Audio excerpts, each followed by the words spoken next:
I am absolutely fucking disgusted. Absolutely disgusted by the bullshit that happened. What's up, YouTube? It's your boy Nash here. Welcome back to the channel. I don't even know what the hell we just saw, but I don't know. I don't know what the fuck's going on. Tonight, I'm gonna give you guys the results of SummerSlam and I don't know what the hell just happened. But before we get into tonight's video, we are 8 subs away from 200. All we need are 8 people to subscribe to the channel, and we will have hit 200 subs. That way, I will finally be able to open this Korean Strike of Neos booster box in its entirety on the channel, on the hopes to potentially pull this guy, Elemental Hero Air Neos, the so-called forbidden Yu-Gi-Oh card. Is it really forbidden? I'll let you guys be the judge of that. Now, if this channel gets to 500 subs, I'm going to open up this Korean LOB booster box that I got from my partners at Collector Store.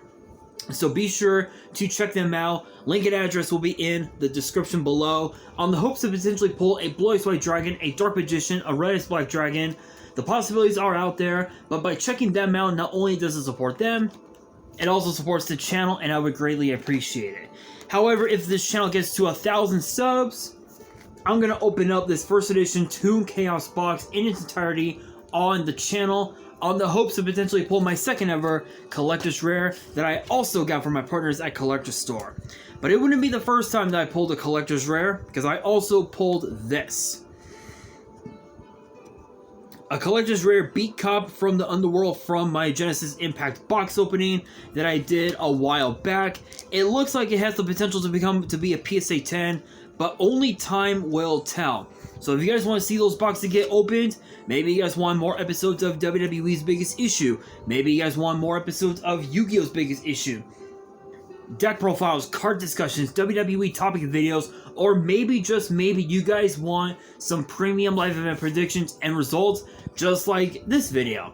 Well, if you guys want all that and more, my channel is the place to be. So if you guys have not done so already, and I know that a lot of you guys have not, make sure you guys subscribe to the channel, turn on the notification bell, follow me on all of my social media. My ads will be in the description below, as will the info to my fan mail. It will also be in the description as well. And I want you guys to post in the comments below answering the question of the day, which is this: what would you consider the match of the night among the card for SummerSlam? Let me know down in the comments below, and let's kick things off with the opening match being Logan Paul versus Ricochet, in a match that kind of actually got really personal this past Monday on Raw. You guys know, when it comes to Logan Paul and Ricochet, it's all about the high-flying moves. It was non-stop action, back and forth. Logan Paul kind of disrespected Samantha Irvin, who was actually the fiance of Ricochet, but in the end, it took a guy, one of Logan Paul's goons, literally one of Logan Paul's goons, handed him brass knucks, hit Ricochet in the face with those knucks, and picked up the 1, the 2, the 3, and Samantha Irvin did not want to do it, but she had to do it because it was her job to announce Logan Paul as the winner. Honestly, I don't even know what to make of this match, except that's just Logan Paul for you guys. Next up, we have the first of 4, not 3, 4 main events. Cody Rhodes, Brock Lesnar, the American Nightmare versus the Beast, the final chapter.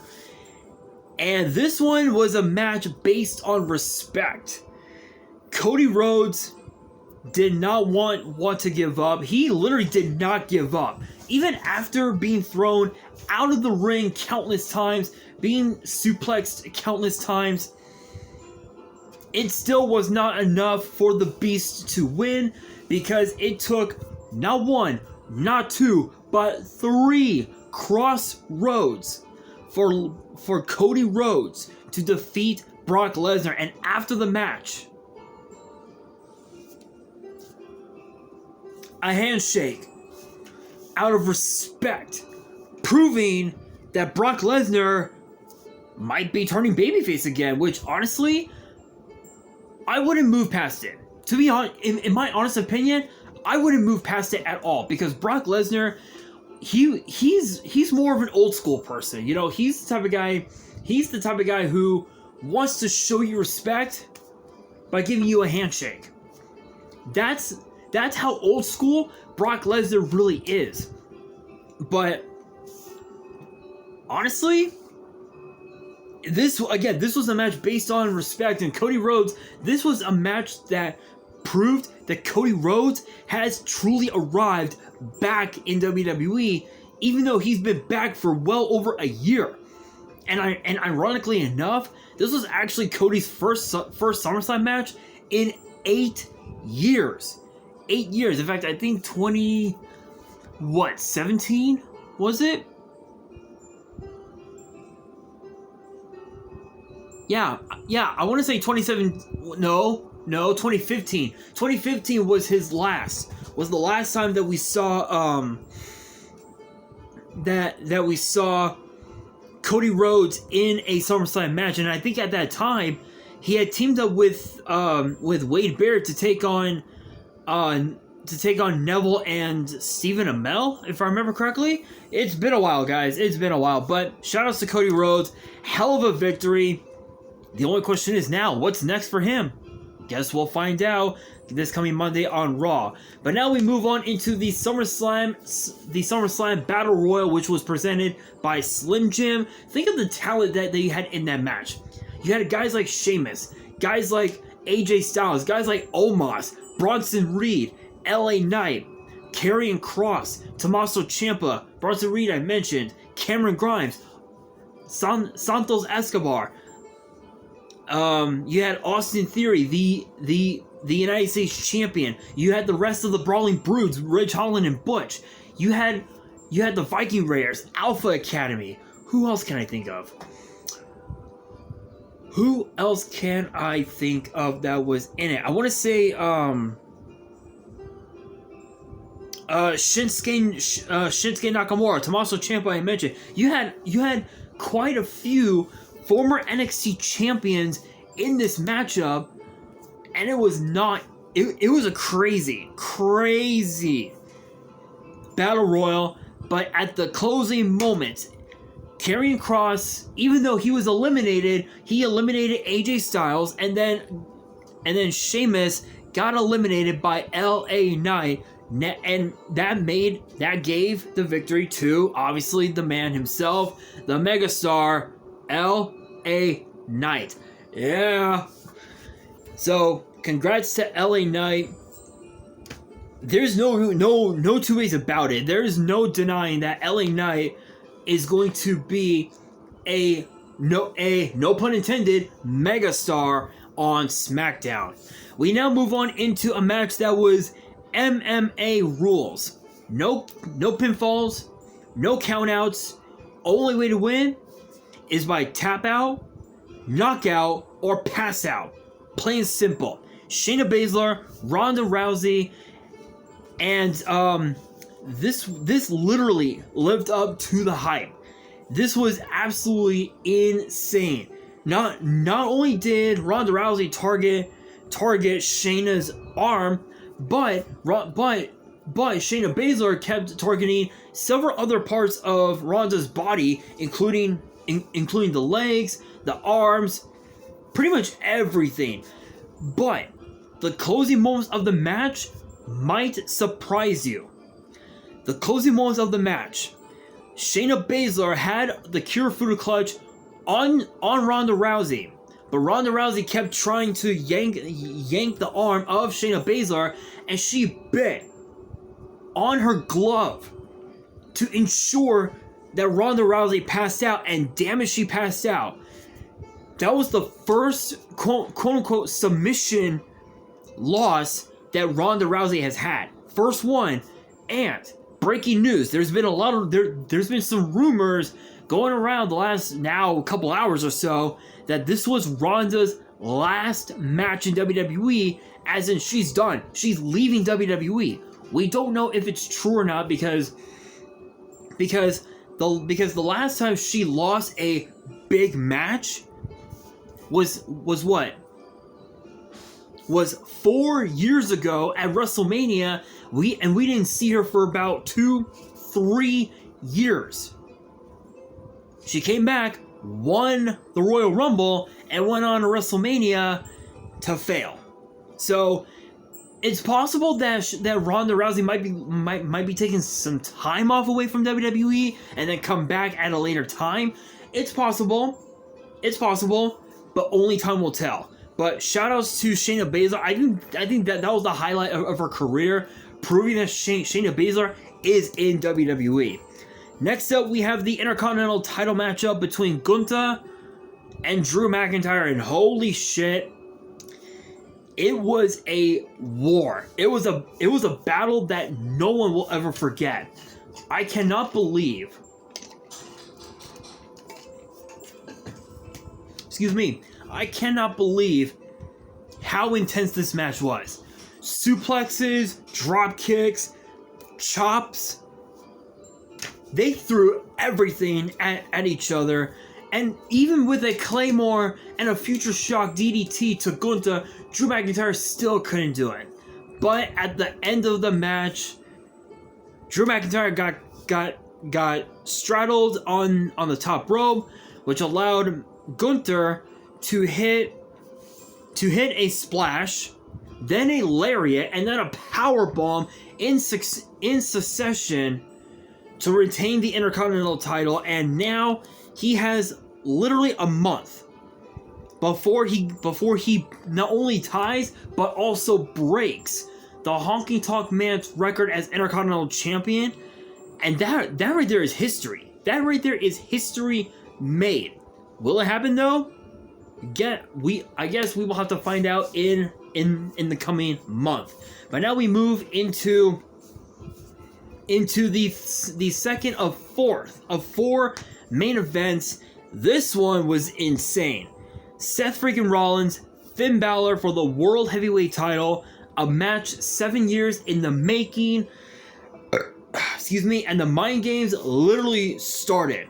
Seth Rollins took off his coat, his jacket, if you will, and it showed the vest that he wore to his first encounter with Balor at SummerSlam. And if you guys don't know what I'm talking about, it's the green, it's the, I want to say the greenish yellow vest that he wore at SummerSlam in 2016. If you guys saw that match, you guys will know what I'm talking about. But for those who didn't watch that match, I recommend you guys watch it and watch Seth's entrance, because that'll just show it. It'll show. It will show. But Finn Balor had 7 inked on, literally markered on his right shoulder, signifying the 7-year itch that Finn Balor has been trying to scratch for that long. This was, we all thought it was going to be it was going to be simply one-on-one. It was for the most part until the closing moments of the match. Priest came out with the Money in the Bank briefcase. Dom and Rhea showed up. They tried to distract the referee, but the closing moments of the match, Seth Rollins hit Balor with a stomp onto the briefcase, which allowed Rollins to pick up the 1, 2, 3, not only silencing the Judgment Day, but also rectifying the wrongs of the match 7 years ago when Rollins lost to Finn Balor. Now the question becomes this. Where does Finn Balor go from there? Where does he go from here? Because there's no way in hell that Finn Balor is going to be getting a third opportunity. And you guys know, if you guys have seen WWE for the long amount of time that I have, you guys know opportunities do not come often. It's like once you see a opportunity, you have to seize it like right now. Balor saw his opportunity for SummerSlam. Rollins accepted the challenge. Rollins won. Now Finn Balor has nothing left to do. there is nothing he can do except let Priest cash in Money in the Bank. Will it happen? Only time will tell. But keep in mind this: the rules say that Priest can cash in on any champion he wants. Meaning, it could be Seth Rollins and the World Heavyweight title. It could be Gunther and the IC title. It could be Austin Theory and the United States title. Or it could even also be Roman Reigns and the Undisputed Universal title. Spoiler! Spoiler! That last one, spoiler. Yeah. How though? Continue watching this video and find out. But not only that, he can even also cash in on titles from NXT. The North American title, which is held by Dom of all people, Carmelo Hayes, Nathan Fraser, or even also, if he wanted to, maybe a shot at some tag team gold? I don't know. Would that even be possible? I mean, it's possible, but who knows? Who knows? All I know is that Rollins is still the World Heavyweight Champion. Kudos to the Visionary. Now we move on into the third of 4 main events. This one was for the WWE Women's title between the champion Asuka and the challengers Bianca Belair and Charlotte Flair. This was probably the most intense triple threat match I had seen ever. This was back and forth, non-stop action, absolutely insane. Chops, kicks, everything. They literally, those 3 women threw everything at each other. And it was the final minutes of the match that will shock you. Charlotte Flair threw Asuka over the top rope, and she landed on her knee. Bianca Belair landed on her knee, and it was hard. It literally broke. It will literally break your heart to see that. And as Bianca Belair was about to be escorted out of the match, it ended up becoming 1-on-1. It was back and forth between Charlotte and Asuka, but Bianca Belair was like, hell no, I ain't going down like this. She hits Charlotte with a 450. Charlotte kicks out. Charlotte applies the figure 8 onto Belair. Asuka hits Flair with the mist, and Belair rolls Asuka up. 1, 2, 3. Hold on. Even though Belair won, the injury that Belair sustained gave Io Sky the opportunity to cash in the Money in the Bank briefcase, and now Io Sky is the women's champion. How? By simply hitting Bianca Belair with the move she calls the Over the Moonsault to become women's champion. Kudos to Belair for that fight, but Io, that was Io's night. She deserved it, no doubt about it. But speaking of deserving, main event, last match of the card, Tribal Combat, Roman Reigns, Jey Uso. I don't know what the hell to I don't know. I don't know. This, oh my god. This was probably one of the worst ways to end a match ever. One of the worst ways to end a match. We all thought it was going to be 1-on-1. Reigns versus Uso. For the first half of the match, it was. Second half is where it all went downhill for Jey.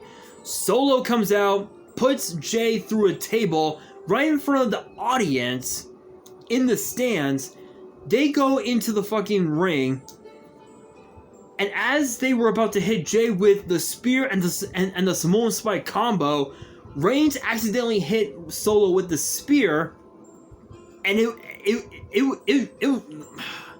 was just downhill from there. Solo got hit with a splash through the announce table, excluding Solo out of the match. Reigns gets thrown back into the ring, gets hit with the spear by Jey. Jey hits Roman with the splash. 1, 2. Just when you think the referee was gonna go down for 3, someone pulls Jay out. But who was it? None other than Jay's twin brother, Jimmy. I agree with Michael Cole and Corey Graves. I am disgusted. I am disgusted by how it happened. Jimmy hits Jay with a super kick. Reigns hit Jay with a spear.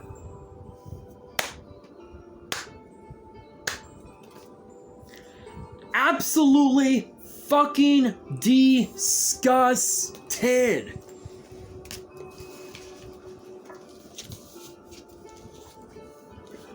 All I gotta say is, what the fuck? This close. Jay was this fucking close. You guys see it. You guys see it, right? That close.